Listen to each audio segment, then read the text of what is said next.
કીધું જગ્યા કમ્પ્લીટ કરી દીધી. જય જવાન, જય જવાન. ખરેખર કૃષિ પ્રધાન દેશની અંદર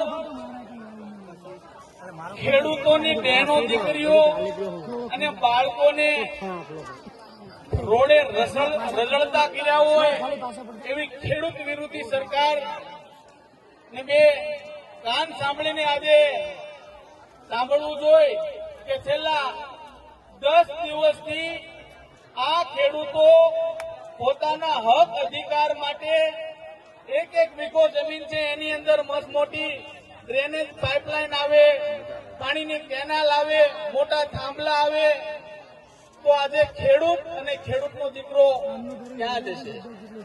એક બાજુ ગુજરાતની અંદર આ સરકાર માત્ર ને માત્ર ઉદ્યોગપતિઓની સરકાર હોય એમ વિદેશની અંદરથી ઉદ્યોગપતિઓને અહીંયા વિવિધ કંપની મારફતે વેપાર અર્થે બોલાવી રહી છે, પરંતુ એનો ભોગ આ ખેડૂત બની રહ્યો છે.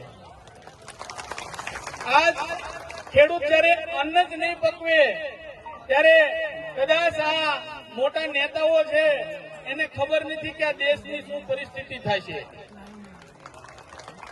શું ઉદ્યોગપતિ પોતાના ઉદ્યોગની અંદર ઘઉં ચોખા કે અનેક ગણસી પકવશે? ખેડૂતો જયારે આગળ આવે ત્યારે પોલીસને આગળ કરી ખોટા કેસ કરી અને ખેડૂતોને ડરાવવા ધમકાવવાના પ્રયત્ન કરી રહ્યા છે. ત્યારે આ જ પ્રકારે હાલ અત્યારે ગુજરાતની અંદર અમારી જાણ માટે 4 જગ્યાએ આંદોલન થઈ રહ્યા છે. મોરબી હોય, સાણંદ હોય, જસદણ વિછિયા હોય.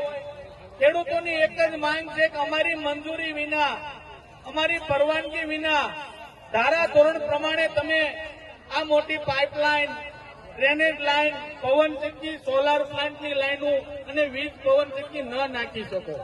ત્યારે ખેડૂતની વાત સાંભળવાના બદલે આ સરકાર પોલીસને આગળ કરીને ક્યાંક ને ક્યાંક ખેડૂતને ખૂબ ડરાવવાના પ્રયત્ન કરી રહ્યા છે.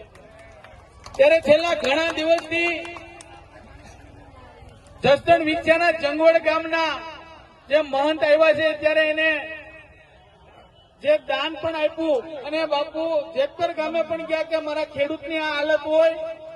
4 દિવસથી સતત કહેતા કે આપણે આ ખેડૂતો જે લડાઈ લડી રહ્યા છે, રાત દિવસ બાળકોના અમે વિડીયો જોયા, પોતાની જમીન બચાવવા માટે રાત દિવસ આ બહેનો પોતાનું ઘર સંસાર બધું છોડીને ખેતર વચ્ચે બેઠા છે. માવડીના દર્શન કરવા જવું છે.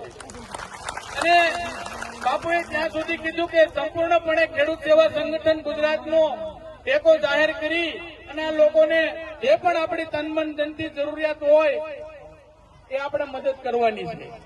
અને સરકારને પણ જેમ કન્વરજીએ કીધું એમ જયારે ખેડૂત માથે કોઈ આફત આવે, ખેડૂતનું શોષણ થાય ત્યારે 100% સરકારે ખેડૂતની વાત સાંભળવી જોઈએ, માત્ર ને માત્ર ઉદ્યોગપતિની વાત ન સાંભળવી જોઈએ. આજ ખેડૂતનો દીકરો ખેતી કરવા તૈયાર નથી. એનું કારણ એક બાજુ પૂરતા ભાવ મળતા નથી, એક બાજુ આ ભૂમાફિયાઓ, કંપની માફિયાઓ જમીનનું આ પ્રકારે શોષણ કરે છે. 7/12 ની અંદર આની એન્ટ્રી નાખી દે. 1 વીઘો જમીન હોય પછી આ જમીન ના તો કોઈ ખરીદે કે એના ભાવ નીચા જાય તો ખેડૂત ક્યાં જશે?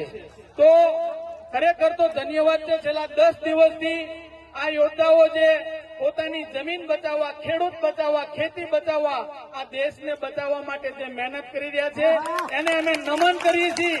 અને અમે ખેડૂત સેવા સંગઠન ગુજરાત હર હંમેશની માટે તમારે સાથે છીએ. જ્યાં પણ જરૂર હોય આ લડાઈની અંદર તનમન ધનથી અમે તમને પૂરો સહકાર આપશું. જય જવાન, જય કિસાન. ખૂબ જ સરસ વાત કરી મુકેશભાઈ રાજપુરાને. ફરી વખત તાળીનો ગણગણાટ બતાવ્યો. કારણ કે જયારે જસદણ વિછિયાની અંદર કોળી સમાજના લોકો ઉપર ખોટા કેસ થયા ને, તાણે 1 પણ રૂપિયો લીધા વગર એમની પડખે અડીખમ ઉભા હતા. આવા વિલ્લાઓને બચાવો. સાથે જ ટીનાભાઈ